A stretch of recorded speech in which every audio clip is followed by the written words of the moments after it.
Ẹ káàbọ̀ sí ìkànnì Yorùbá Entertainment Gist, níbi tí a ti ń mú àwọn ìròyìn Yorùbá àti àwọn ìṣẹ̀lẹ̀ ní ilẹ̀ adúláwọ̀ wá sí etí ìgbọ̀yìn.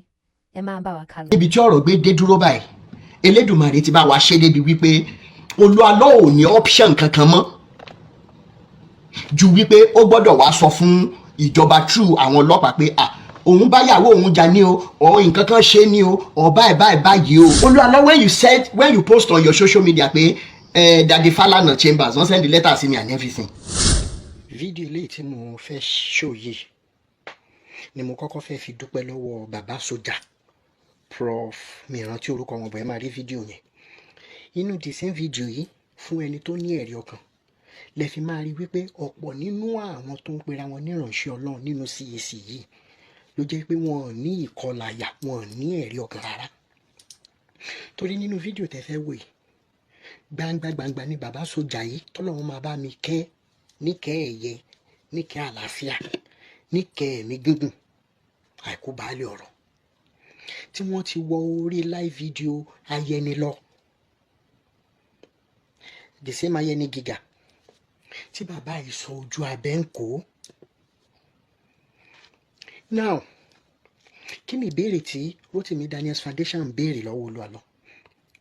Kì í ṣe pé bóyá a kàn dìde a kàn bẹ̀rẹ̀ sí ní béèrè, wọ́n wá bá wa wípé gẹ́gẹ́ bí ẹ̀tọ́ ọmọ ènìyàn tá à ń jà fún, pàápàá jùlọ àwọn tá a ti fi ọwọ́ ọlá gbá lójú lórí ọ̀rọ̀ ẹ̀sìn, yálà kìrìsìtẹ́nì ni, mùsùlùmí ni tàbí oníṣẹ̀ṣe, ààyò kankan lẹ̀, àfi kankan pọ́n kankan lé gẹ́gẹ́ bẹ́ẹ̀ ti ṣe mọ̀. Ṣùgbọ́n bọ́dẹ̀ ṣe wá bá wa yìí wọ́n ti mọ̀ pé àní àìgbowó lọ́wọ́ èèyàn kankan, fúnra ara wa là ń fọ́ǹdì owó legal fees tẹ́lẹ̀dùmarè ó sì tún máa ràn wá lọ́wọ́ tá a tún máa wá another legal chamber torí wípé iṣẹ́ ẹ̀ ti ń fẹjú sí i. A máa ṣe kẹ́ni, a máa tún wá another legal chamber tí ń ṣiṣẹ́ lé lọ́wọ́lọ́wọ́ báyìí. Now nínú live video yìí ni bàbá yìí ti sọ̀rọ̀, ẹ lọ wo reaction ni Mr. Ayẹni Gíga. Ṣé wá rí gbogbo ẹ̀yin tó kù tẹ́jọ́ ń ṣòṣì bí ara aṣẹ́wó lórí live video bàbá Ayẹni Gíga yìí?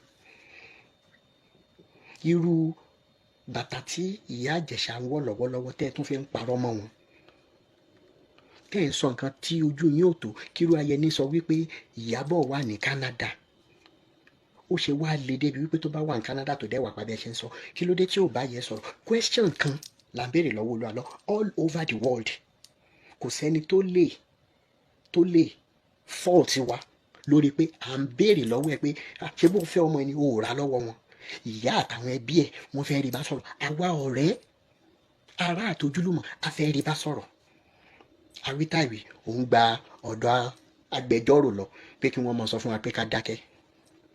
Olu Alo wojú tèmi dáadáa, mi ìbẹ̀ lórúkọ jẹ́ o, mi sọ pé o ṣe nǹkan kan o, I still maintain you must provide the whereabout of Ìyábọ̀, torí wípé ìyá Ìjẹ̀ṣà ti dìyà mi, èèyàn kan ló sì ń bímọ, ìgbà èèyàn ló ń wò.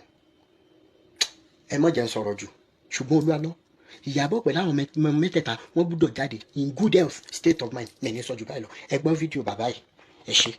Talking on nípa Olu Alo, ṣẹ́rí gbogbo I'm too big kí èmi máa fi ṣúgà sínú oyin, ṣáà ti yẹn sà, I'm just an ordinary soldier, kò sẹ́ni tó mọ̀ mí, àwọn tó bá mọ̀ mí náà lè máa family mi, but you are head, olórí ni ẹ́, ìwọ ìlò lọ ń sílé fún àwọn èèyàn, ìyàwó ẹ̀ ò sí pẹ̀lú ẹ, ọmọ ẹ̀ ò sí pẹ̀lú ẹ, ìwọ ló máa lọ ṣe ìyàwó fún àwọn èèyàn, gbogbo ibi tó ń lọ ìyàwó family ò sí pẹ̀lú ẹ, so it's call for concern. Ẹ má jẹ́ fi ṣúgà sínú oyin, ẹ jẹ́ ká sọ, àwa ò ń ṣe, Ọlọ́run ò pe àwa, we are soldier, bẹ́ẹ̀ ẹ̀yin tí àwa ń wò gẹ́gẹ́ bí olórí, ẹ̀yin tí Ọlọ́run fún ní ìpè, ẹ mà tún máa pásítọ̀ ní sà, olùṣọ́ àgùntàn, àwa ní àgùntàn, ẹ̀yin ní olùṣọ́, àwa ń tẹ̀lé yín lẹ́yìn ni. So ẹni tí èmi ń tẹ̀lé lẹ́yìn tó níyàwó tó lọ́mọ tí wọn ò fojú rí, kí ni mò ń tẹ̀lé fún? You come to my house, you see my wife, you see my children, you came ní orúkọ Jésù, gbàdúrà fún àwọn ọmọ rẹ, ṣe kán ṣoríire ní orúkọ Jésù. Mi ò rí ìyàwó tiẹ̀, mi ò rọ́mọ ẹ, mi ò rí anything about you. The day you decide to go as a public person, tí n bá dìde lẹ́ni, n bá retire, mo ní mo fẹ́ contest fún governor Ondo State, I need to come out with my family and my wife. Everybody need to see them. Who are you, sir? Where do you come from? Local government won't and yeah, tani baba, mbonati bi baba. Aya dig here. Aya dig here, sir. It's not come and solve it's not our problem. Why are you leading us? Why are you praying for us? Why do you set up a radio station? See, when you're today, 30 man log on, let's go. Why? Why do you do that? You are not capable to be a man of God again. If you are tired, you leave it. Because I know my cousin, only cousin, as a join Olu Alo, oh my jammy down lori phone. Oh my jammy down lori phone. Because that is her man, his mentor, her mentor. And he told it on to back badura. And when you testify, you talk. Actually, one give testimony. Ejo, Baba, Iyawo yin, ọmọ yin da. Gbogbo church ilé ní sà, tán bá ti rí daddy as pastor, wọ́n máa rí mami pastor. Tán bá ti rí daddy, wọ́n máa rí mami pastor, wọ́n máa rí ọmọ pastor. Ẹjọ́ ẹ sọ fún mi ní gbogbo àwọn man of God tá rí lé ní. Tẹ́ bá ń ya picture kan tán bá fẹ́ lọ ṣe crusade, ìyàwó wọn máa ń wà lẹ́gbẹ̀ẹ́ wọn. Tẹ́lómi bá ti máa dìde tó bá ti dúpẹ́, I thank God for I'm here today, but let me give glory to my beautiful wife. He's here. Can you clap your hand? Ẹjọ́ Olu Alo ti sọ. Let's tell ourselves the truth. Inche pastor, inche deacon, inche apostle, and I don't want to be any one of them. But I'm on the way, be more so. We know. So, come on, wabi, come on, feel you see no sugar, come on, Tangwanya. Then why are we Christian? I just padà lọ́mọ sí ogun like I Yoshima Lenga now. If you are following you, you cannot do anything. Again, Daniel, ìfáwọn ìkú láyé, bàbá sójà ẹ má bínú sá, ẹ má sọ̀rọ̀ sí, ìṣẹ́jú kan, kẹ́rí bàbá sójà, ẹ lè jẹ́ ẹ má gbọ́ bàbá sójà, ẹ má bínú. Ṣé rí Jésù wà fẹ́yìn náà, ó wà fún everybody. Olu Alo ló connect yín mọ́ Jésù. Ọ̀rọ̀ Jésù ẹ má dìbà tiẹ̀ sà. Ẹ máa gbọ́ family, ẹ máa gbọ́ olè apá ọ̀tún, àwọn tó ń bá jalè, die minute, ó yí padà o. Ẹ máa gbọ́ leadership. Ẹ má pàjá lọ́bọ̀, ẹ lè sọ pé ẹ jẹ́ pastor, olùṣọ́ àgùntàn la máa pè yín, àgùntàn yín mà ni mo jẹ́. Bẹ́ẹ̀ni. Mi ò mọ ìyàwó yín, mi ò mọ ọmọ yín, ẹ dẹ̀ bí wọn ìyàwó. Sá ẹ má jẹ́ ká pàjá, ṣẹ́rí Christianity sà, hypocrite pọ̀ lọ́rọ̀ wa. I'm saying it here. Nígbà tí Jonathan wà lórí oyè, Baba Adébóyè gbé black card. Táwọn ọmọdé dì mú bọ́dà. No, ẹ sọ̀rọ̀ politics lẹ́kọ̀ọ́, ẹ má sọ bẹ́ẹ̀. Ẹ má sọ ká má dé. Ẹ ti sọ̀rọ̀ tó, ẹ jẹ́ ká náà. No, mo ṣe gbé máìkì ní sà, mo ń wo time, n kẹ́ sọ̀rọ̀ 4 minutes. Ẹ má sọ̀rọ̀ sí mi lẹ́nu. Ẹ má sọ̀rọ̀ sí mi lẹ́nu, èèyàn kan sọ̀rọ̀ 29 minutes. Ẹ dúró náà bàbá, jẹ́ ti fẹ́ fi àfikún sí ṣe bàbá sójà jẹ́ ti fẹ́ fi àfikún sí, ẹ jẹ́ kí parí. Ó yẹ parí sà. Ìtí mo sọ sà, pé problem Nàìjíríà, èyí tí àwa Christian tá a ṣe ń bẹ̀ ó pọ̀ jù. Because we feel èèyàn kan sọ lẹ́ẹ̀kan pé ẹ má sọ pé torí ẹ̀yin lẹ ń lead wa a lè bá yín sọ̀rọ̀. There was a day tí mo sọ regime Baba Adébóyè tó gbé black card nígbà nígbà Jonathan. Kí ló ṣẹlẹ̀ sà? Jonathan gbé owó epo láti 65 naira lọ sí 80. The man came out, gbogbo wọn tó jáde, Galadima jáde, Pastor Túndé Bákàrè jáde, Wọlé Ṣóyínká jáde, Túnjí Bẹ́tùrẹ̀tì jáde, gbogbo wọn jáde. Ṣùgbọ́n nígbà tó kàn ọmọ tí wà ń sìn a lè jáde. Àwa iná láti wá sọ pé àti ṣe Ọlọ́run Olúwa o dáríjì Nàìjíríà. Ṣùgbọ́n nígbà tí bàbá rẹ̀ ti máa yẹn irọ́, ṣé rí ọ̀pọ̀lọpọ̀ Christianity tá à ń sọ lẹ́yìn ibi tó bá wa dé, ẹ̀yin tẹ́ ẹ tá a yàn lórí náà ni, tẹ́ ẹ ní Ọlọ́run pè yín. Èyí tẹ́ ẹ ṣe ń bẹ̀ ló pọ̀ jù, ẹ tọ́ wa sọ́nà, ẹ má tọ́ wa sọ́nà parun mọ́. Lead us in a way tó máa sún tọ́lọ́run, à ń tẹ̀lé yín, ẹ̀yin náà lẹ́ ń lo gbogbo ẹ̀. Ibi tí ẹ bá ti rí ọ̀rọ̀ kẹ́ẹ̀kan lè pa ọ̀rọ̀ mọ́ra, ẹ̀ ní sòótọ́ fún wa mọ́. Kí ló dé? Gbogbo àwọn èèyàn máa ń sọ̀rọ̀ sí wa, àwọn Muslim á sọ̀rọ̀, àwọn ẹlẹ́bọ̀ á sọ̀rọ̀, gbogbo á sọ̀rọ̀, ẹ̀yin náà ẹ dẹ̀ róòtọ́ ọ̀rọ̀, ẹ wá máa yí fún wa, ẹ̀wẹ̀ ń bá fẹ́ sọ̀rọ̀, mo dánu dúró ná, ẹ má sọ̀rọ̀. Ẹ ṣe, ẹ jọ sà. Daddy, bàbá wa Yẹni, ṣé mo lè sọ̀rọ̀ sà? Go ahead. And like I was saying, I have never been a direct victim. Torí wípé ẹni tó bá ń sọ abẹ́ bridge kì í ra kàlẹ́ndà. So mi rò pé mo lówó kan lọ títí tí ẹnìkankan lè gbà. The only one tó máa ń dùn mí jù ni wípé the few moments tí mo fi wà ní redeem, I still can't fathom it today. So if you're a young guy or a young girl today, that at the end of the day, in tí mo fẹ́ sọ ìwọ́n ṣẹlẹ̀ sí wọn náà, mo lè bẹ́ẹ̀, mo ń bẹ́ẹ̀, have a U-turn. That I was collecting 12,000 naira from a Kolaba grammar school as a PTA teacher back then. Ìyá mi ò gbóòórùn 1 naira mi rí. Because Baba Adébóyè gbúdọ̀ gba tithe yẹn. Tí bá dẹ̀ ti san tithe yẹn, owó mọ́tò lọ síbi iṣẹ́ padà sílé for another 1 month. Kí n ṣe tó sọ pé mo jẹun ìjẹ́ ìkẹ́ raṣọ ń gbà yẹn. Tá a bá fẹ́ raṣọ rárá, a máa lọ sí bus stop gate, a máa lọ ṣe bend and select. Èní nǹkan tá a tiẹ̀ wá lè raṣọ tó wù wá, kò tiẹ̀ wá happily sí wa gan. So when I say journey of no return, èèyàn lè gbé náà wojú gbogbo àwọn tá à ń sọ yìí. láì ṣe pé bóyá Elédùmarè gbé ẹni yẹn dìde. And into confusion tó bá wọn nínú Christendom lé nìyẹn pé so somebody can stand up and be questioning them. Yes, àwọn kan ní Rotimi má wọrí, àwọn kan ti ṣe bíi tiẹ̀ náà years back, ibo náà wà lẹ́nu, ṣé mi gbowó ni? Àwọn tàdé ń sọ yìí náà, some of them làwọn pastors yín ti lọ fi àwọn agbésùnmọ̀mí wọ́n ti lọ fi ká wọn mọ́lé tán ti padà nù. Bẹ́ẹ̀ ni ẹ jẹ́ ká sọ tọrọ. If not because you pastors have raised wolves, you have raised animals, how can Nigerians tá à ń sọ̀rọ̀ on their behalf be the same set of people tó ń dúnkokò mọ́ mi pé tí n bá tó bẹ́ẹ̀ kí n wá sí Nàìjíríà? How? Listen to it. How can àwọn abiyamọ tó bímọ tó jẹ́ obìnrin be in support of what Olu Alo is doing? Only question, agbanilójú agbanilétí ojú ń ṣẹ̀jẹ̀, Mr. Olu Alo. As a matter of fact, so many excuses let you give when the case first started. Tí mo ní ẹ jẹ́ bá mi wá contact Olu Alo. Ṣé o mọ Adámimógo ni? Ṣé o mọ Jesus City ni? Wá lọ síbẹ̀ ṣe kinní kan. Inú mi dẹ̀dùn wípé kí n tó gbéyàn síta, I have given us the evidences. I have. Hello, message yẹn dẹ́ bá fẹ́ kí n tó kà fún yín, màá kà fún yín with respect, with dignity. Thinking that somebody who says he is a man of God that millions of people are looking up to, if not up to millions, thousands of people both home and abroad, he will be a man of conscience. Ẹ jẹ́ kí n fún wa lẹ́yọ̀ kan. How many of you lẹ́nu ti pé mo gbé Pastor Kumoluyi sórí social media mi? Ẹ jọ̀ọ́ ẹ bá ń wá Pastor Kumoluyi. Ṣé ẹ gbọ́ nǹkan kan mọ́ lẹ́nu mi láti gbà yín? Because he attended to me. What about other pastors? I gave us evidence of Sam Ojo too. Mo bá bọ̀bọ̀ ìsọ̀rọ̀ ọ̀rọ̀ wà lẹ̀. You have not committed, at least as at that time, it wasn't a criminal offence. The only thing tó máa ń ṣe yín ni wípé ẹ ti gbéra yín sí pedestal tọ́lọ́run ò gbé yín sí. Àti ń gbọ́ pé pastor bóbìnrin sùn. Apart from ìyàwó ẹ̀, ṣé bẹ́yìn lẹ́ ń ṣe olíhólí? Àwa ò ṣe olíhólí, tó ń ti bá ṣe lé ni mo ṣe based on iṣẹ́ owó mi tí mò ń ṣe ni. Mo dẹ̀ bá Sam Ojo sọ̀rọ̀ several jọ́ torí Ọlọ́run jẹ́ ká sọ̀rọ̀ lódi wípé ọ̀rọ̀ yẹn data. Because Sam Ojo himself was saying wọ́n fẹ́ tẹ́yà bá fẹ́ gbowó lọ́wọ́ Sam Ojo, kì í ṣe ọ̀rẹ́rẹ́ gbogbo ẹ̀yin pastors yìí pátápátá, kì í ṣe ọ̀rẹ́rẹ́ mo fi títóbi Elédùmarè ṣẹlẹ́rì. Iṣẹ́ tèmi ti fi ọwọ́ títí tèmi ṣe as a result of pé mo lọ léèwé mo graduate. Ó lè mọ́ ju second degree lọ plus some certifications. Ṣùgbọ́n gbogbo ẹ̀yin pastors tá à ń sọ ẹ̀ pátápátá tẹ́ máa ní pé bóyá èmi owó ẹgbẹ́ ìyẹ̀wò síra wọn náà igi mú jìnnà sórí. Igi mú jìnnà sórí. In a sane society èmi àti yín ò lè sí ní kíláàsì kan náà, ẹ gbàgbé bó ṣe happen. Iṣẹ́ tí mò ń ṣe ń sìn gan kì í ṣọ́rẹ̀rẹ̀ cleaner lẹ́ máa jẹ́ ń bẹ̀. I am telling you the truth. Kálíbà yín ò gbé tó wà ńlẹ̀. Kálíbà yín ò gbé, ẹ gbàgbé pé mo máa ń sọ̀bàdàn. Tẹ́ bá pàdé mi ṣe àwọn kankan tó ti pè mí níbi iṣẹ́ rẹ̀ lọ bèrè lọ́wọ́ wọn. Ọpọlọ yín ò gbé tó wà ńlẹ̀ níṣẹ́.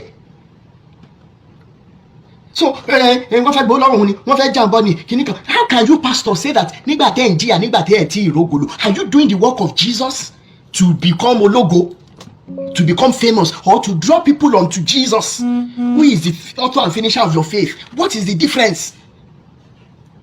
Ẹ̀dẹ̀ máa máa sọ without shame torí pé olórí burúkú àṣìírí èèyàn ló pọ̀jù ní ilé òṣìlẹ̀ ti jáde.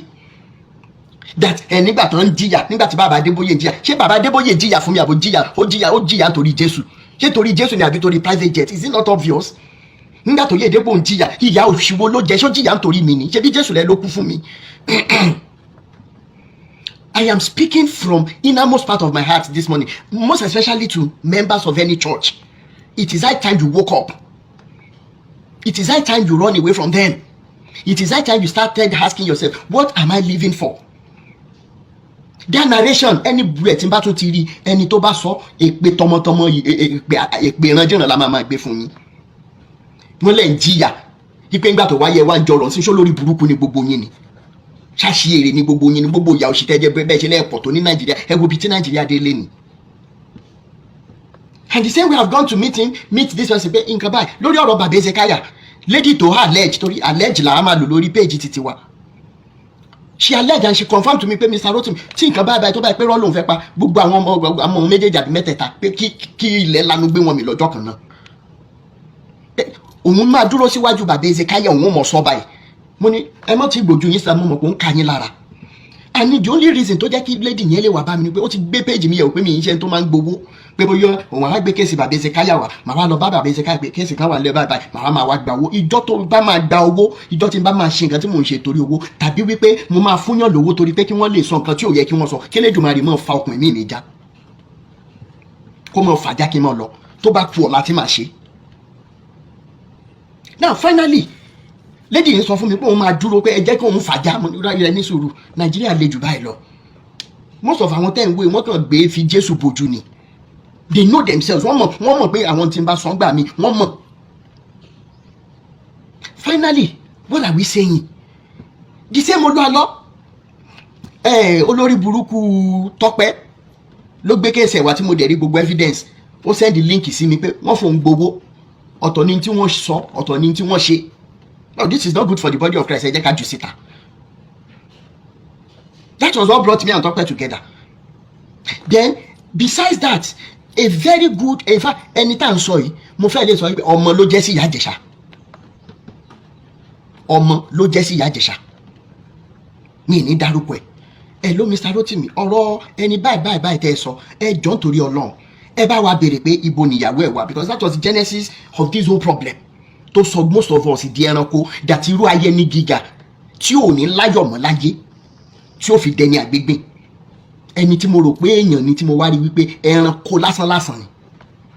And it is a very shameful thing that CAC of all churches CAC Christ Apostolic Church will have raised so many wolves so many babalawo in cassock so many wicked souls.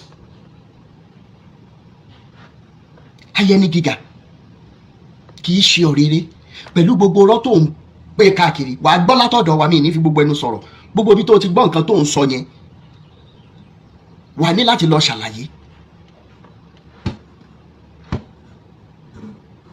Mo post nípa Ayẹni gíga lórí Facebook last week mo post comment tẹ́ni nǹkan ṣe sọ pé Mr. Rotimi nígbà tẹ́ kọ́kọ́ sọ̀rọ̀ máa yìí ní dáadáa mo wò pé bóyá ẹ ti ṣe mistake torí kálẹ̀ mọ́ máa yìí ní CAC Ọlọ́run ṣògo ẹ mọ̀ pé ẹranko lásán gbà ní. Ipe ńgbà tó ń wárí another post tí mo ṣe ń pa ẹ̀ pé a ṣe èrè ènìyàn ní onírọ́ tó láyé yìí ó sì. Èló Olu Alo ìbá mọ̀ gbé fún yín how káàtì ẹ̀ ló gbówó fún yín allegedly èló ló gbé fún yín tó lè tán ìṣòro ayé yẹn ẹ̀ mọ̀ pé ó lò sí ní gbogbo yín ṣá. Àti tó lóhun kéwì ni o àti tó lóhun táyé ṣe wọ́n fẹ́ mú standard Orlando ọ̀wọ̀ wọn tí ì bí ẹ. What Orlando ọ̀wọ̀ stood for a lè gbà kó bàjẹ́ láíláí ìwọ ní wàá táyé ṣe o tí ìtòlé ayé ẹ̀ ṣe ná. Mo ń sọ lẹ́ẹ̀kan sí lórí ọ̀rọ̀ tá à ń sọ lé ní gbogbo ẹ̀yin amọ̀kùnṣèkà tẹ́ ẹ̀ mọ òótọ́ tẹ́ ẹ̀ ń bu ẹnu jákujáku sí ọ̀rọ̀ tó wà lẹ́yìn ọmọ tẹ́ ẹ fẹ́ràn jù ọmọ tí ó ṣe yín láǹfààní lọ́la ọmọ tí ó ṣàánú yín tó bá ku gòrògòrò báyìí kí iṣu ọmọ yẹn jìnnà fún yín ògo náà yóò mọ̀ wọ mi. Gbogbo ẹ̀yin obìnrin tẹ́ ẹ pera yín ní abiyamọ yìí tó jáde tó ń parọ́ mọ́ Ìyá Ìjẹ̀ṣà yín tó mọ̀ an elderly man an elderly woman tó bá jẹ́ pé ọmọ mẹ́wàá ní ìwọ arábìnrin yẹn ní láyé ìwọ ìyá yìí tó ṣẹlẹ̀ sí Jóòbù níjọ́ wọn nítorí Bible tẹ́ gbàgbọ́ ni kékeré ni nínú tí ó ṣẹlẹ̀ sí ẹ. Gbogbo ẹ̀yin bloggers pátá tó jẹ́ wípé irọ́ lórí pé kẹ́ ẹ lè jẹjẹkújẹ torí owó torí ọrọ̀ ayé lè ṣe ń cut and join lẹ́ ń sọ rádaràdá kiri ẹni lọ́yìn ṣe interview òṣì káàkiri ìrandíran yín ò ní jèrè yín mi ti jata mi ti jẹyọ láàárọ̀ yìí. Ẹ̀yin olùṣe olórí bú ẹjọ́ nítorí ẹ jẹ́ kọ́ lọ́mọ fọmọ pa wọ́n lẹ́kùn náà ṣe báwọn kan náà ṣe bí Ìyá Ìjẹ̀ṣà lè ṣe bẹ́yàn kan ní Ìyá Ìjẹ̀ṣà 2018 2019 ṣe bẹ́mi náà fi ń ṣépè fún ìyá tèmi ṣe bẹ́mi rèlé ni ìyá mi sì ń jẹun ọmọ náà táwọn ọmọ yẹn tọ́lọ́ ń bá tẹ́lẹ̀dùmarè bá decide wípé wọn ò deserve tá à ń sọ yóò spare wọn Ọlọ́run ogun ló ń ṣe ni pé èpè kì í ṣe ni ẹ mọ́ bẹ̀rù mọ́ ẹ já mọ́ ti bí ọmọ ẹ jẹ́ ṣe àwọn ọmọ Jóòbù ṣe nǹkan kan ni ṣe bí biblical God àti Sátánì Lucifer ṣe báwọn náà jọ ń play game. Gbogbo ẹ̀yin tẹ́ máa sọ pé ká máa ń ṣe kinní kan ká máa mọ báìbù olè ní gbogbo yín olè ní yín ní tó wà lọ́wọ́ Ọlọ́run lẹ́fẹ́ gbà ṣe báwọn ọmọ mẹ́wẹ̀ẹ̀wá ṣe bí wọ́n náà ń ṣe pátì ni ṣe bí wọ́n náà ń ṣe kinní ni. Ó dẹ̀ mọ́ ọmọ mẹ́wẹ̀ẹ̀wá biblical God ó dẹ̀ allow Sátánì kó bẹ́ wọn. So ẹjọ́ nítorí Ọlọ́run ẹ má jẹ́ ká máa lo sentiment lórí péjì mi ó wà nínú Psalm 109 níyìn àbí ká tún gbé ó ní pọ́nmọ́ wọn ó dọ̀mọ́ lọ́mọ ẹjọ́ nítorí Ọlọ́run ẹ má máa ṣe báyìí lórí péjì mi ẹjọ́ ó ti tásìkò tó yẹ kẹ́ ti understand mi so finally mo lọ bá Olu Alo pé nǹkan báyìí ló wà nílẹ̀, mo play voice note yẹn fún wa, ẹ̀yin mélòó lẹ gbọ́? Prophet Olu Alo, this is Rotimi Daniels, the pioneer of Rotimi Daniels Foundation. Please, there is an issue concerning you that is on our table and we will need to talk. Mo fi pé gẹ́gẹ́ bí ọmọlúàbí, no matter what the case could have been, in tèmi àti Olu Alo ìbá settle ni, because the first case tí mo gbé lọ sọ́dọ̀ Olu Alo was ọ̀rọ̀ Pastor Ṣẹ́gun. n tó fi dá arákùnrin ìdúró, n tó fi dá dúró pé aládùúró ọdún tó ti fi sìn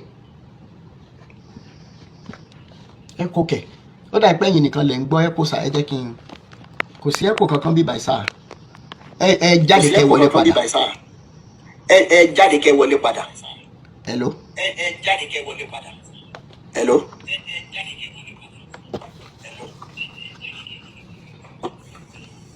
Hello. Okay. Hello. Okay. Hello.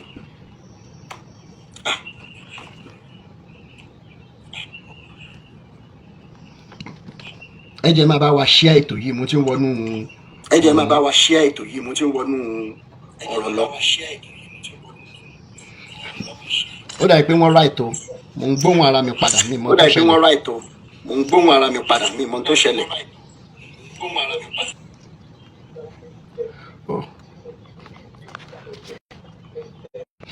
Hello. Ẹ jọ̀ọ́ ṣó ti wà pa báyìí? Ẹ jẹ́ kí n mọ̀ tó bá ti wà pa.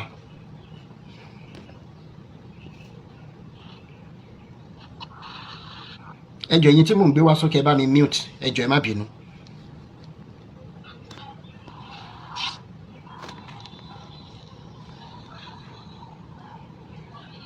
All right. Now lórí ọ̀rọ̀ Olu Alo, mo dẹ̀ lọ bá Olu Alo, mo sì ní voice note yẹn lọ́wọ́. Ẹ jọ̀ọ́ Mr. Prophet Olu Alo, mo bẹ̀ yín ni, ẹ jọ̀ọ́. Gbogbo yín dẹ̀ gbọ́ response tó Olu Alo fún mi. Ẹ jọ̀ọ́ ẹ̀yin tẹ́ bá wà lókè ẹ bá wà mute, ẹ jọ̀ọ́ nítorí Ọlọ́run. Ẹ má bínú. Thank you so much, Funpet, for sharing.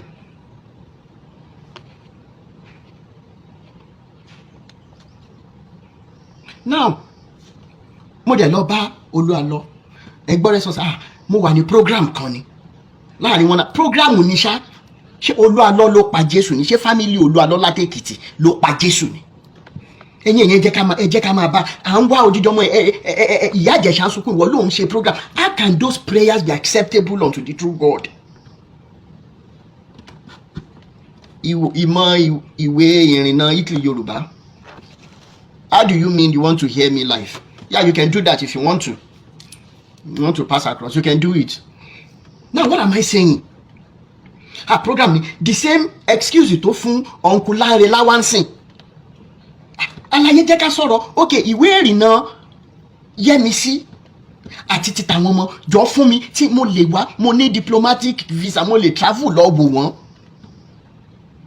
Àfi tí Olu Alo bá máa send in tí wọ́n béèrè lọ́wọ́ ẹ̀. This is family Yẹ́misí Òbí. Àfi tó bá máa send ẹ̀ lọ́la, wà wá post àwa lóun ṣe program lọ́wọ́. Okay, nígbà tí mo dẹ̀ ti rí pé round. Meanwhile, etí ọba ń lé etí ọba lóko èèyàn ló ń jẹ́ bẹ́ẹ̀.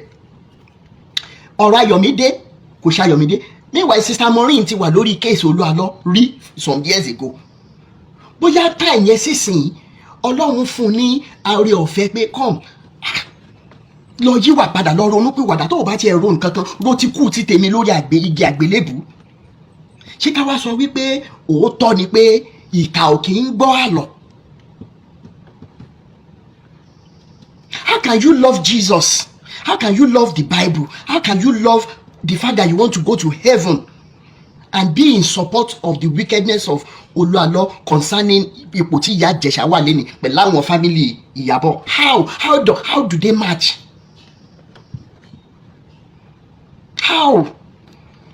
I have never accused Olu Alo. I have never defended his character. I have never even said any derogatory thing against him. Simple question on behalf of Ìyá Ìjẹ̀ṣà. Torí ẹni tó gbé ẹjọ́ yẹn wá fún mi pé ẹjọ́ ṣé mo lè bá Ìyá Ìjẹ̀ṣà sọ̀rọ̀? Ṣé mi play voice note wá fún yín ni? Nígbà tẹ́jọ́ ìbẹ̀rẹ̀ because ẹ rò pé ẹni tí èèyàn lè pa lẹ́nu mọ́ ni mí tí n bá wá justice. You don't know me. Ọ̀rẹ́ mi tá a jọ lọ UI in the early 2000 wá sórí program ní month wo ó ní kálẹ̀ mọ bọ̀bọ̀ ẹ̀ mọ̀ ló èèyàn tó jẹ́. ó bá jẹ́ cultist jù bẹ́ẹ̀ lọ láyé ui máa kojú ẹ̀ máa wá báyìí ẹ̀ẹ̀kan lọmọkùnrin ń kú ni bẹ́ẹ̀ ni bó tiẹ̀ ṣe pé gbogbo ìgbà yẹn náà bí gbàtẹ́ pé yàn ń wákù kiri náà ni pé ẹ̀rọ ń tàbá ṣe tán ní ui yìí náà gan-an kí ló kù kò sẹ́yìn economy ti bàjẹ́ kìnìkan ibo la fẹ́ lọ. Some of you tó wà ní tó gbé ní campus ẹ máa understand irú feeling yẹn especially when you think that tí bàbá àtìyá bá ń struggle to make sure that pé àwọn ọmọ tó kù gan-an tí orí wọ́n tó bá jọkùnrin especially obìnrin míì gan sọ̀rọ̀ ẹ̀nu ó sọ̀rọ̀ ẹ̀nu. So we were not looking forward to anything. We just wanted to make impact. Finally, mo rí pé post mi. Major Obe, wọ́n lọ bá kábíyèsí. Yín tí kábíyèsí sọ fún Major Obe tí Major Obe fi jáwọ́ tán fi ní pé Mr. Rotimi, mo appreciate ẹ gan. Fún gbogbo wàhálà tó ń ṣe after all, ìwọ kọ̀ọ̀kan mọ Yẹ́misí nígbà tí ẹ wà yọ̀ǹgà ni. Mo ní as a matter of fact Yẹ́misí gan lè má mọ̀ pé mo mọ̀.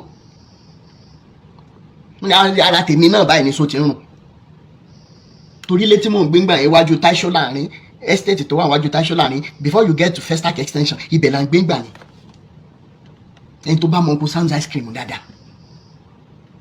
Wọ́n ní kí kábíyèsí máa sọ fáwọn wípé Olu Alo sọ fún àwọn pé òun ò mọ àwọn rí àwọn táwọn dúró bíi bàbá táwọn fàyẹmí sílé lọ́wọ́ rí. A man of God, I have all the evidences.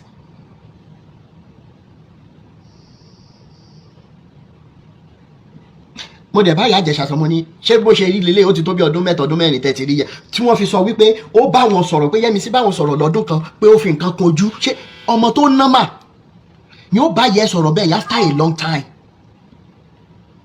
tí ó sì pa fóònù. What is the game that is going on? Mo wá wò pé okay since tó jẹ́ wípé o rò pé ó máa dàbí other issues tá a kàn máa treat tátẹ́gùn máa fẹ́ sí tó máa lọ Olu Alo you are wrong. Your own case, this issue, which is the only thing we are maintaining. We have not derogated your name. We have not even alleged anything. We are just asking, ibo ni Ìyábọ̀ wà pẹ̀lú àwọn ọmọ.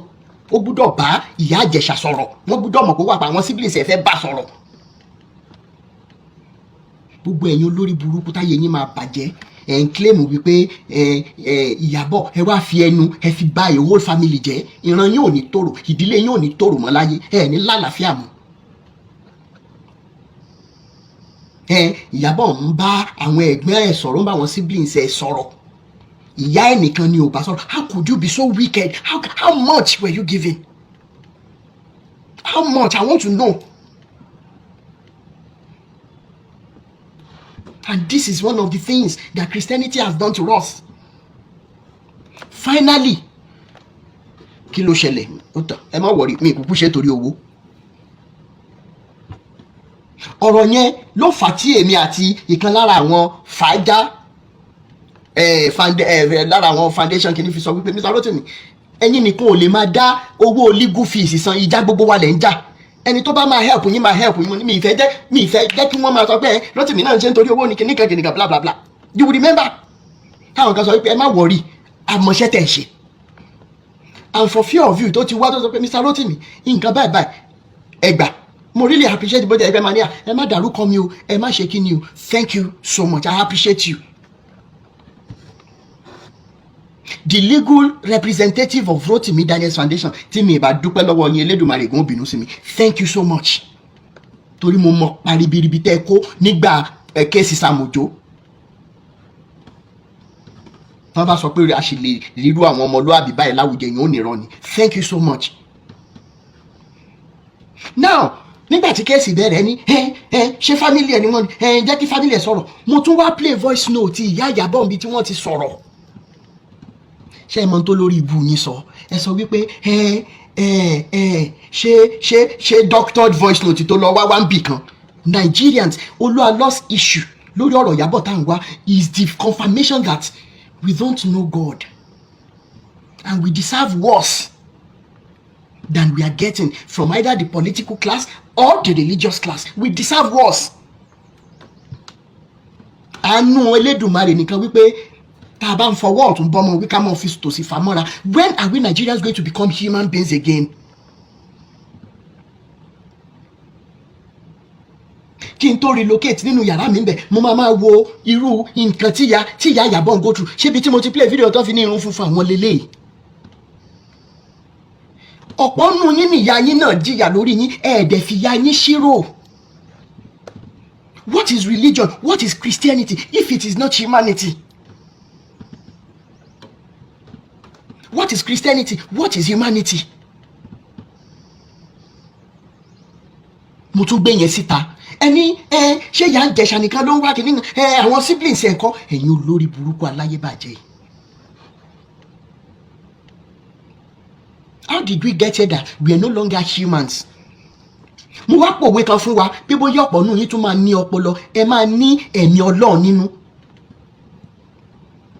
Kí dẹ̀ lòwe tí mo pa fún yín wípé èèyàn kan ló ń bímọ igba èèyàn ló ń wò. How I was raised was through community love.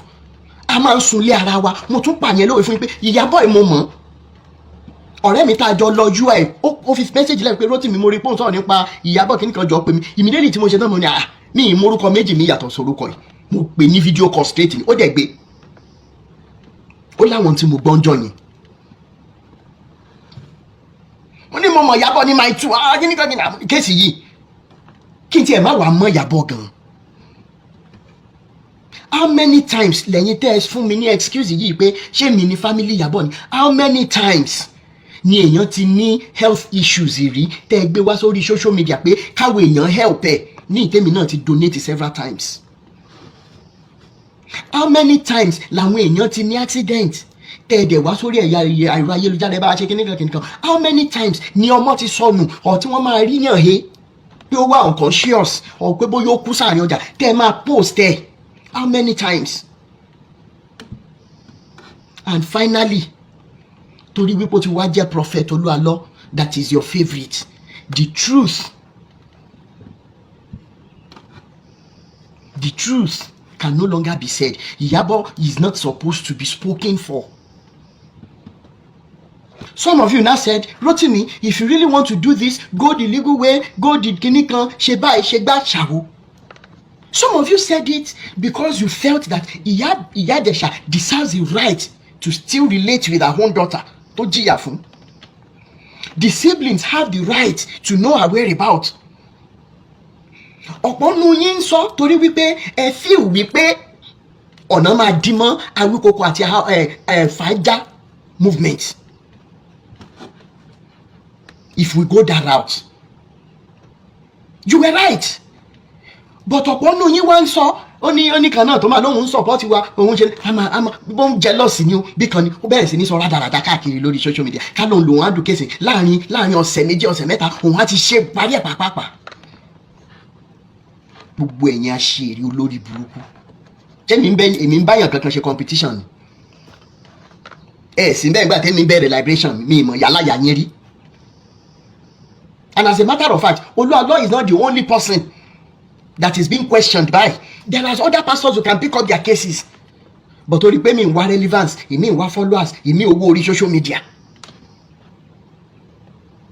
Ẹ̀ ń ṣòṣì kiri. Àwa wíta ìwé how can you be a Fàájà member and still be using the name of Jesus to make money? How does it work? Àwa wíta ìwé jáde ní wípé from henceforth ìwọ kì í ṣe Fàájà member mọ́. Who accepted who recognized you as a member of Fàájà in the first place? Then àwa gbé ìgbésẹ̀ kí ló dé tí mo lo ẹni tí òun àti Tọ́pẹ́ jọ lọ sí ọ̀dọ̀ Ìyá Ìjẹ̀ṣà.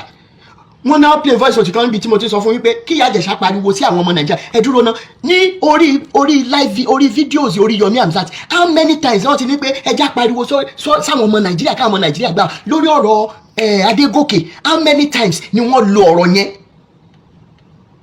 If the lawyer told me pé Ìyá Ìjẹ̀ṣà and the family must show that they are ready they want to go all the way Kini Edrona, what is wrong in telling them to tell Ìyá Ìjẹ̀ṣà pé ẹ pariwo sáwọn ọmọ Nàìjíríà Awíkoko alone cannot do this.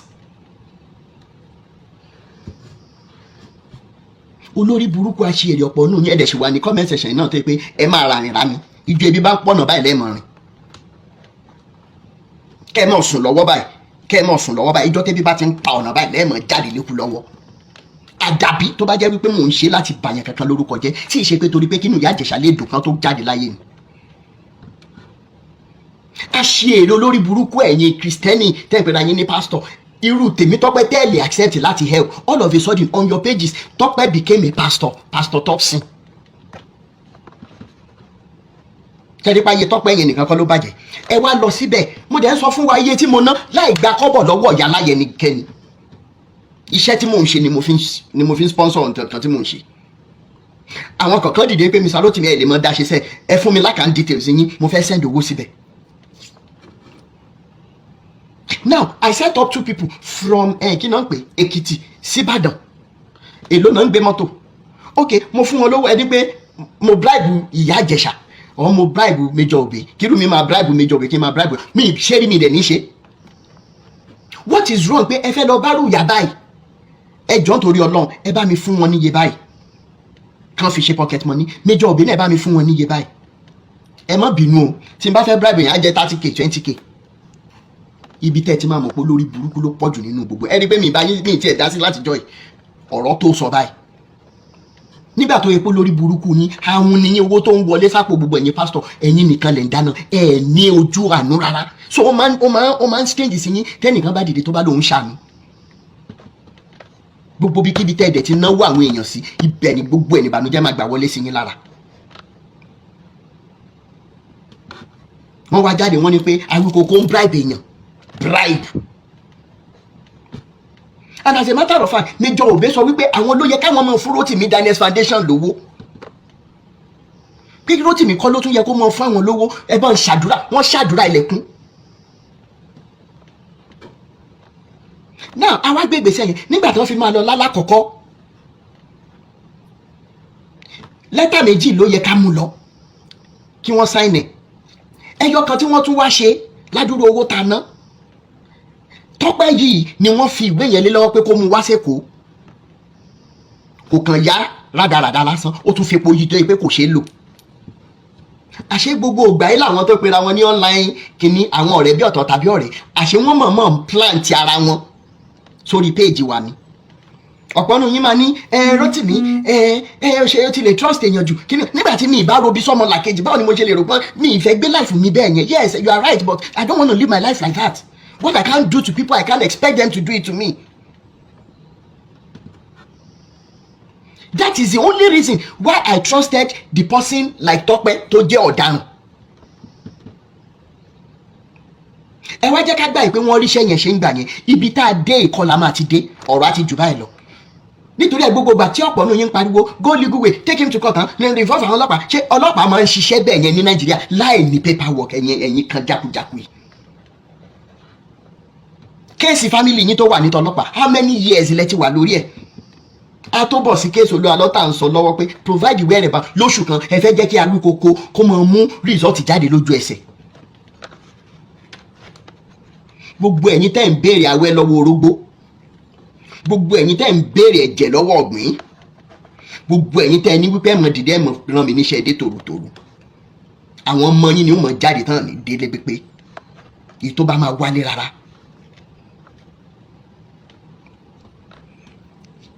Elédùmarè bá wa gbégbèsè yẹn torí wípé ó ní gbogbo ọpẹ́ ògo àti ìyìn àríṣe níbodè lọ̀rọ̀ gbé dúró dé báyìí tó fà tá a fi sọ̀rọ̀ lẹ́nu pé ẹ jẹ́ n sáré ṣe short live video kí n tó lọ ṣe gbogbo ohun tí mo fẹ́ ṣe níbi tí ọ̀rọ̀ gbé dé dúró báyìí Elédùmarè ti bá wa ṣe débi wípé Olu Alo ò ní option kankan mọ́ ju wípé ó gbọ́dọ̀ wá sọ fún ìjọba true àwọn ọlọ́pàá pé òun báyàwó òun jà ní o ọ̀ nǹkan kan ṣe ní o ọ̀ báyìí o ọ̀rọ̀ ti débẹ̀ báyìí so tẹ bá rí wípé Awíkókó pipe down díẹ̀ lórí ọ̀rọ̀ Olu Alo it is because the issue has gotten to a very good level mo tún wá ń fi àsìkò yìí torí pé wọ́n ní pé yìnyínyìn kẹ́ni ó ṣe ní gbogbo ẹ̀yin ọlọ́pàá Nàìjíríà pátápátá tẹ̀ ń fi òótọ́ ṣe tẹ́ ẹ̀ ní wá lára lórí ọ̀rọ̀ yìí ìnira ò ní bá wọn mọ́ yín gbogbo ẹ̀yin ọlọ́pàá tẹ́ ẹ̀ tì wá lẹ́yìn wípé òótọ́ lẹ̀ ń sọ lórí Rotimi Daniels Foundation tẹ́ ẹ̀ jẹ́ ó ní wá lára mo máa kọ́kọ́ dúpẹ́ lọ́wọ́ bàbá mi IGP ẹgbẹ́ tó kún. Kí n wá dúpẹ́ lọ́wọ́ gbogbo ẹ̀yin tẹ́ wà ní Ìbàdàn, Èkìtì, Èkó, Ògùn tẹ́ ń fi ọmọnìyàn ṣe. A dúpẹ́ lọ́wọ́ yín. Rotimi Daniels Foundation ń dúpẹ́ lọ́wọ́ yín. Torí irú ẹjọ́ báyìí tá a bá gbé wá bóyá mindset àwọn ọmọ Nàìjíríà ni pé in tó jẹ́ kí àwọn ọmọ Nàìjíríà máa sọ wípé Rotimi ò ní owó lọ́wọ́ láti pursue nǹkan tẹ́ ẹ sọ yìí. Wọ́n sọ. But Nigeria police proved everybody wrong by allowing us to be able to do what we should do as ọmọlúàbí. And on this note, I am appreciating every one of you. I appreciate all of you. Ọkọ ọba àdàbà ò ní ṣayín lẹ́sẹ̀. Gbogbo ìgbésẹ̀ tó yẹ kẹ́ ẹ gbé lórí ọ̀rọ̀ yìí níbi tó dé yìí. Nigeria police Elédùmarè ó mọ̀ bá wa fún yín ní ọgbọ́n ìmọ̀ tó yẹ. Kàkà kan náà ó wá kílẹ̀ òkú ilé ó yà ṣá ni ọ̀nà ò ní dímọ̀ yín. Ayé ò ní mú yín. Ẹ ṣe yìí tó máa restore hope àwọn ọmọ Nàìjíríà sínú Nigeria police again. Torí wípé àparò kan ò ga jù kan lọ àfi tó bá gun orí ebè. Olu Alo, when you post on your social media pé that the Falana chambers wọ́n send the letter to me and everything. I wish at that time either the letter was true or even not true. Torí wípé Daddy Falana ò lè fault wa lórí wípé à ń béèrè odidi èèyàn pẹ̀lú ọmọ mẹ́ta. Daddy Falana ò lè sọ wípé a ti béèrè jù. Kò possible.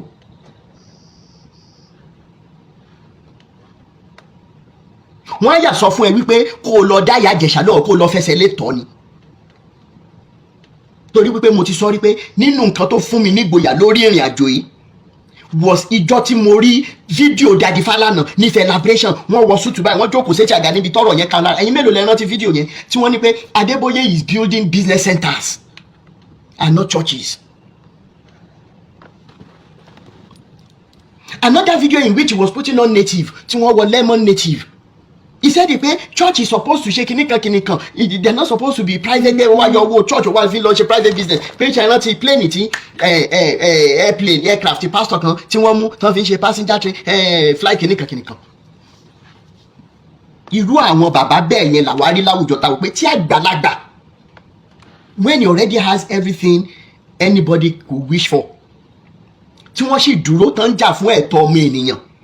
Àwa jẹ́rú èèyàn bẹ́ẹ̀ yẹn ló gbé wá ló ní pé kí wọ́n kọ lẹ́tà tẹ́ lè produce. Olu Alo, how long more do you think you want to hide? Sister Maureen tó sọ àwọn kan lánàá. Èmi ò mọ̀ bí tí Sister Maureen ti rí more information yìí. Allegedly wọ́n tún lóbìnrin kan wà tó tún sanwó fún.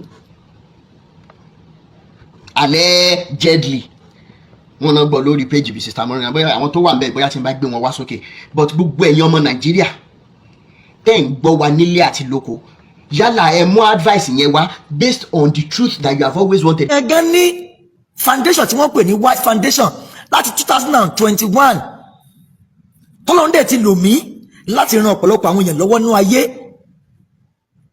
Táwọn tára níṣẹ́ fún ni táwọn tára rán lọ léèwé mo lè ka iye ọmọ tó jẹ́ pé mi lọ́lọ́run lò láti gba wáìkì wọn. Mo lè ka iye ọmọ tó jẹ́ pé mi lọ́lọ́run lò láti sanwó ìkọ́ṣẹ́ wọn. Go and ask from anywhere. And that white foundation is registered under CAC and NGO. Registered. Mo lè ṣe dọ̀la àwa ò pariwo. A ò pariwo. O lè lẹ́bàá rí mi láíláí kí wá ṣèkan fún yàn kọ́lọ́run lò mí fún yàn kí wá bọ́ síta kí wá bẹ̀rẹ̀ sọ pé lábájá báyìí nípasẹ̀ wa ló ṣe báyìí. No. Torí pé Ọlọ́run ló fún wa lórí ọ̀fẹ́ àti lè débẹ̀. Ìyẹn bẹ́ẹ̀ yẹn ó tún wá sọ program yẹn pé o ti rí àwọn blogger ẹgbẹ́ ẹ̀ kan rí tó jẹ́ pé tó bá ti jáde fún ẹ láàrin oṣù kan wọn ò ní jáde mọ́. Èmi MC Wise kọ́ èmi MC Wise kọ́ o torí ohun tó wà nù mí kì í ṣe ń tẹ́rù lè bà. Mo gbàgbọ́ kì í ṣe ń tẹ́rù lè bà. Kó kọjá bẹ́ẹ̀ tó bá pé wọ́n ló ń ṣàásí wọn tí ó pé iṣẹ́ tó ń ṣe lé wọn lórí náà fi lọ ń jáde tí wọ́n fi lè jáde fún ẹ mọ́. Let me tell you something, continue with whatever tó bá fẹ́ ṣe.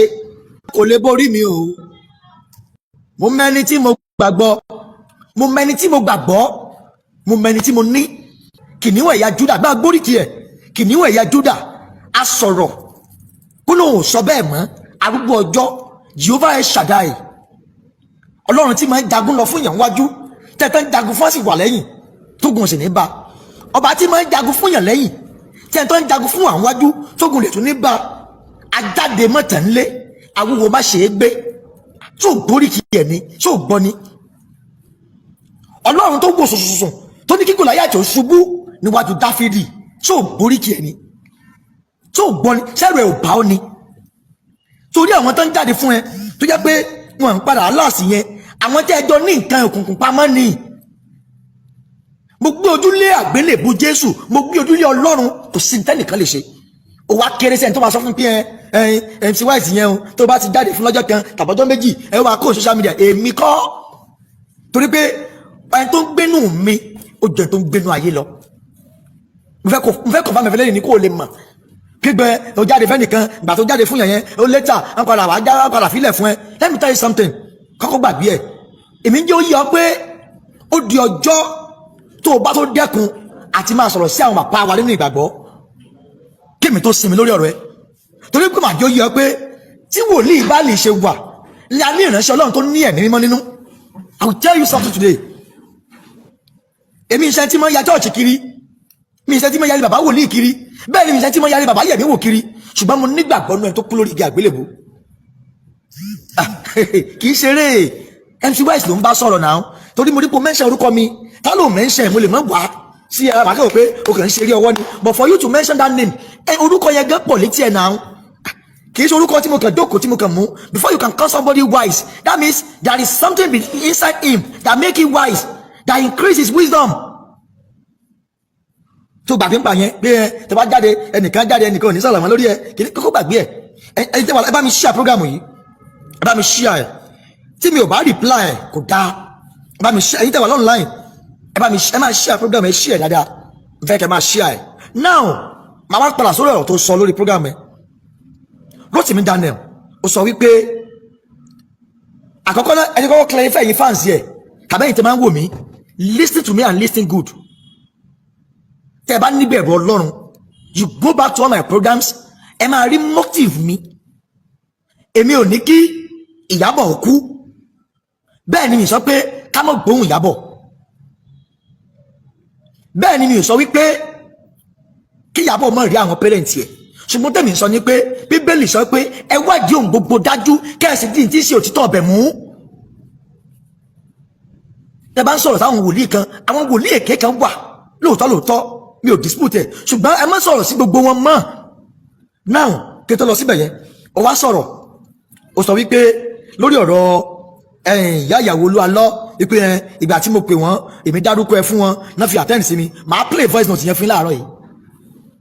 Láti last month tí mo ti pè wọ́n yẹn, màá wá play voice note yẹn fún yín báyìí kẹ́gbọ́. Kẹ́ ẹ lè mọ̀ wípé kì í ṣe mi ì ní ever dárúkọ ẹ láíláí fún anybody, torí pé nínú iṣẹ́ tí mò ń ṣe yìí Ọlọ́run ti fún mi lórúkọ tó dáa. Ọ̀fẹ́ gbọ́, Ọlọ́run ti kí ni ibi tí mo nígbàgbọ́ nu iṣẹ́ ìdé kó jẹ́ èyàn kan ló bá wo program mi, I will never relent on what I'm doing. Mi ò jókòó tí pé Facebook fẹ́ fún mi lówó, nothing concern me about that. Ìgbà tí mo dẹ̀ ti bẹ̀rẹ̀ ohun tá à ń ṣe yìí, mi ì ever pay anybody pé ẹ fún mi lówó, I will never do it. Ọ̀gá mi kan máa ń sọ kinní kan, the real Awíkoko àkàndá ọ̀rọ̀ àmọ́ Adéoyè Àbẹ̀fẹ́, the real Awíkoko àkàndá ọ̀rọ̀, wọ́n á sọ pé ìwọ tó bá fẹ́ kí ẹ̀mí ẹ gùn, má sáré wá owó, jẹ́ kí owó sáré wá ọ. Tó o bá ti sáré tẹ̀lé owó, o ò ní rówó yẹn. Àti mo ṣe wà yìí, kò sí nǹkan tí mo ṣe láyé tó máa ń bà mí lọ́kàn jẹ́. Ohun tó lè wí ìkọkàn mi dáhùn ni pé kí n má rí, tí n bá ní ráìsì nílé gan mi ronú o, tí mi ò bá lẹ́wà nílé mi ronú, tí ò bá sọ́wọ́n àkáǹtì mi inú ò ní ro mí. Ṣùgbọ́n tó lè jẹ́ kọ́kàn mi wíjà ni pé ohun tí mo máa ń ṣe yìí ká ní kí n mọ̀ ṣe, ká ní kí n mọ̀ sòótọ́. Oh my God, kì í ṣe mi MC Wise, kì í ṣe mi. Ẹ ká wá ná káàpù mi kí ẹ̀yin wòye tẹ̀ máa ń fẹ́ láti ọjọ́ ìjẹta báyìí. Ẹ máa ń pé kì í ṣe studio wa láti ṣe program báyìí, torí pé mo lọ sí ìrìn àjò iṣẹ́ ni mo bá láti jọ Monday tí mi ò fi sí láǹfààní àti sí níbi tí mò ń gbé láti lọ studio mi. mo wò pé yes èyàn fẹ́ gbọ́ mo dẹ̀ gbọ́dọ̀ ṣe tó túmọ̀ sí pé kí n wà ń bí kí bi lórílẹ̀-èdè àgbáyé ohun tí mo fẹ́ láti máa ṣe ni máa ṣe náà Rotimi Daniels ó sọ wípé èmi nígbà tí mo pe àwọn ìdílé Ìyábọ̀ Yẹmí sí Olu Alo oní mo mention lórúkọ ẹ̀ máa play voice note yẹn fún yín báyìí kẹ́ wá gbọ́ mo mọ̀ save ẹ̀ torí èdè ní kẹ́yìn tẹ́ ń gbọ́ mi kẹ́ lè mọ̀ pé irọ́ tó jìnnà sóòótọ́ lọ́rọ̀ yẹn máa play fún yín mo fẹ́ kẹ́ gbọ́ ibi tí mo bá ti dárúkọ Rotimi Daniels mo fẹ́ kẹ́ gbọ́ máa kọ́ play voice note nígbà tí mo pe grandma thank you Jesus thank you Jesus ó dá kéèyàn ní ẹ̀mí Ọlọ́run nínú tó o bá ti ní ẹrù kẹ́kọ̀ọ́ níbà ẹ gbọ́ voice note yìí nígbà tí mo pe grandma ibi tí mo ti dárúkọ Rotimi Daniels ẹ bá mu jáde ó yẹ gbọ́ lápá bí ẹ má gbọ́. ẹ káàárọ̀ grandma. ẹ káàárọ̀. a kò ṣe àná ma. a kò ọdún àná. ọkọ ẹkọ ọdún náà pẹ̀lẹ́. ya orúkọ mi ni MC Wise láti ìlú Èkó. láti ìlú Èkó. ṣé ń gbọ́. bẹ́ẹ̀ ni màá ẹ káàárọ̀ ma. ẹ káàárọ̀. ẹ kò ṣe ma. mo jẹ́ kan lára àwọn tí ó ń jà fún ìrí ọmọ yín. ẹ̀yin ìyàwó wòlíì Olu Alo. mo jẹ́ kan lára àwọn tó ń jà fún yín lórí ẹ̀. ṣé àti bàbá yẹn mo ní ẹ káàárọ̀ mà mo pè yá yìí ní ọjọ́ kejì iléyá ni mo pè wọ́n ẹ wò pàtàkì iléyá síbi tí mo wà yìí mo rẹ̀ ní dọ́kúmẹ̀ntì yẹn lọ́wọ́ mo sọ pé ẹ káàárọ̀ mà orúkọ lánàá ni wọ́n ẹ tó kọ́lé mílíọ̀n tẹ́ ẹ bá mọ̀ ẹ lánàá lánàá yẹ́yìí ṣùgbọ́n mo dúpẹ́ lọ́wọ́ Ọlọ́run lẹ́nìí pé ohun tó lọ́wọ́ bá ṣe fún mi oore tí ò lódì wọ̀n ni oore tí ìṣe tẹ̀yẹ̀ ṣẹ̀ṣẹ̀ ń gbójú ẹ̀ wò ni Ọlọ́run ló ṣe láìsí bó kẹ́mọ́kan láìsí ẹ̀jẹ̀ kẹ́lẹ̀ kan jábọ́ kí mi lè débi tí mo ń lọ ẹ tún fọ́ọ̀sì yẹn gbọ́ kẹ́lẹ̀ mọ̀ ẹ́ kó tí Rotimi Daniels sọ yẹn ìrọ̀ tó lóun mọ̀ pé mo lè ní lọ́wọ́ màá tútù play ẹ má gbọ́ o ìgbà tí mo pè ya lọ́jọ́ kejì iléyá tí mo pè ya ìyá ìyàwó Olu Alo ẹ má gbọ́ o. ẹ káàárọ̀. ẹ káàárọ̀ grandma. ẹ káàárọ̀. a kò ṣe àná ma. a kò ọdún àná. ọkọ ẹkọ ọdún náà pẹ̀lẹ́. ya orúkọ mi ni MC Wise ṣé ẹ ti gbọ́ ìlú Èkó. ẹ ti gbọ́ láti ìlú Èkó. ṣé ẹ ti gbọ́ mà. ìlú Èkó kọ. bẹ́ẹ̀ ni màá ẹ káàárọ̀ ma. ẹ káàárọ̀. ẹ kò ṣe ma. mo jẹ́ kan lára àwọn tí ó ń jà fún ìrí ọmọ yín. ṣé ń gbọ́ ẹ̀yin ìyàwó wòlíì Olu Alo. ṣé ń gbọ́ mo jẹ́ kan lára àwọn tó ń jà fún yín lórí ẹ̀ tí àwọn èèyàn tó dẹ̀ wà ní Amẹ́ríkà tó. ṣé ẹ ti gbọ́ báyà bí ẹ ti gbọ́ pé mi ò mẹ́sàn Rotimi Daniels ẹ gbọ́ yàn bí ìyẹn fún ìdáhùn tó kọ́kọ́ sọ tó lọ sọ pé ìgbà tí mo pe grandma mo mẹ́sàn orúkọ ẹ Rotimi Daniels lójú tèmi ò ní orúkọ kankan o fẹ́ gbọ́ ò ní orúkọ kankan UK tó wà àbí country tó wà kò ní kankan ṣe pẹ̀lú ìgbésí ayé mi rárá kò ní kankan ṣe ní 2019 fans mi tó wà ní UK wọ́n ti personally fún mi ní invitation MC Wise come máa bọ̀ nbí kàn fún wọn passport yẹ lọ fẹ́ ní báyìí àwọn abẹ́ everything mo ṣe kó yẹ wọn pé ẹ má bínú àsìkò tí mo wà yìí ọwọ́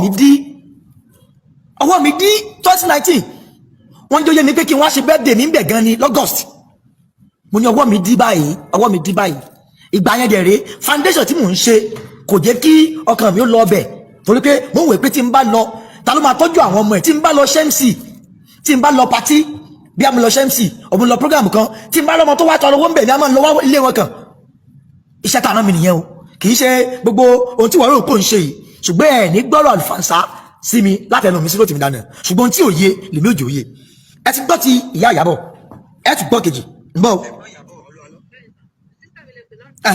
ṣe wá rí ọjọ́ tí mo ṣe interview tán fún àǹtí Fúnkẹ́ tó jẹ́ first born ìyá yìí tí mo post yẹ àti interview tí mo ṣe fún grandma tí mo post yẹ tí Rotimi rí pé interview yẹn kún no this is called what is called broadcasting wisdom ó wá pè wọ́n ó wá send number mi sí àǹtí kan tó jẹ́ lára àwọn àǹtí Ìyábọ̀ yìí tó wà n'Íbàdàn ẹni yẹn wá pè mí pàtà pè mí wọ́n kọ́ accuse mi pé ẹ ṣé látọ̀dọ̀ Rotimi báyìí mo ní rárá kò rí bẹ́ẹ̀ ṣùgbọ́n wọ́n gbọ́n nǹkan tó padà sọ nígbà tó padà mọ̀ pé bẹ́ẹ̀ kọ́ pé kì í ṣe látọ̀dọ̀ Rotimi Daniels MC Wise ó ń ṣiṣẹ́ tiẹ̀ bọ́lọ̀run ṣe náà ni ẹ máa gbọ́ ẹ máa gbọ́ ẹ máa gbọ́. ẹ jọ kí ló wá dé tí ẹ wá fi parọ́ pé látọ̀dọ̀ ẹ máa gbọ́ Rotimi Daniels ni ẹ ti wá.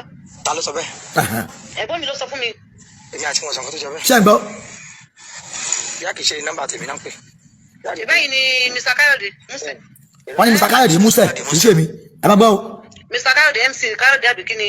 ṣẹ́ǹgbọ́ ó gbé wá sórí fún mi sìn. ṣẹ́ǹgbọ́ true talk ló ẹ̀jẹ̀ pọ́ọ̀sẹ̀ true caller wọ́n kọ́ ní ṣe Mr. Káyọ̀dé Músẹ̀ nìyẹn mo wá ní rárá torí mi ìjẹ́ bẹ́ẹ̀ wọ́n ṣe wà sọ pé Káyọ̀dé wise true caller ló gbé fún wọn ló gbórúkọ mi wá àti tí mo play voice note ẹ má bínú ti má sẹ́yìn tí mi bá dáró tì mí lóhùn kò dá á jẹ́ pé mi ò mẹ́ni tí mo gbójúlé nìyẹn bẹ́ẹ̀ ni bàjẹ́ bàálẹ́rù kì í ṣe irú MC wise o kì í ṣe òun ọmọ iye ogun tèmi ti là kọjá lẹ́nu iṣẹ́ for the past 17 years 17 good years rẹ tí mo ti ń fi MC wise yìí lọ káàkiri ní Nàìjíríà lẹ́nìí kò sí state àti náfààní àti dé àìmọye gómìnà tí mo ti sọ̀rọ̀ níwájú ẹ̀. lórí kí nìyẹn ó ṣe mo ń fèmí ní ẹ̀dẹ̀ I don't know ó ń fèmí ní ẹ̀dẹ̀. a máa bọ̀. that's number one. Then number two. bẹ́ẹ̀ni. Then number two that all this akéwì ìsọnù àtàyè ṣe oníwàhálà àti gbogbo wọn tó kàn sọ àti Fẹ́mi Tóyìn tó fẹ́ fẹ́ arújì tí ò lè come out straight pé káàdì wá fẹ́ hun gbogbo àwọn ará bíi ẹ jẹ́ kí a ṣe nǹkan kan ká make sure pé gbogbo page wọn don't allow anybody to go to their page ẹ jẹ́ kọ́kọ́ máa rántí lásán because they are using us to get crowd. bẹ́ẹ̀ni n tí wọ́n ṣe nìyẹn. they are using us to get crowd and we should find a way to stop it. We should find a way to stop it. Then